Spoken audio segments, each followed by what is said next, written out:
Hi hello வணக்கம். Protein packed yummy lunch box recipe எப்படி பண்ணுறது பார்க்கலாம். கடாயில் ஒரு ஸ்பூன் ஆயில், ஒரு ஸ்பூன் கீ சேர்த்துட்டு சோம்பு, பட்டை, கிராம்பு, பிரியாணி இலை சேர்த்துட்டு 3 வெங்காயம் நீல வாக்கில் நறுக்குனதை சேர்த்து நல்லா வதக்கிக்கலாம். 2 பச்சை மிளகா, தேவையான அளவு உப்பு சேர்த்து நல்லா பொன்னிறமாக வர வரைக்கும் வதக்கிக்கலாம். 1 ஸ்பூன் இஞ்சி பூண்டு பேஸ்ட்டு சேர்த்துக்கோங்க. 2 தக்காளியை சின்ன சின்னதாக நறுக்கி சேர்த்துக்கலாம்.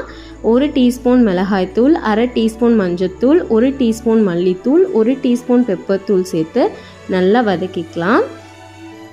நல்லா வேக வச்ச கொண்டக்கடலையை இதோட நம்ம சேர்த்துக்க போகிறோம். எண்ணெய் பிரிஞ்சு வந்ததும் கொத்தமல்லி சேர்த்து வேக வச்சு வடித்து ஆற வச்ச பாஸ்மதி அரிசியை சேர்த்து நல்லா கிளறிக்கோங்க. அவ்வளோதான், செம்ம டேஸ்டியான protein rich chana rice ready. பிடிச்சிருந்தா like, share and subscribe. Thank you.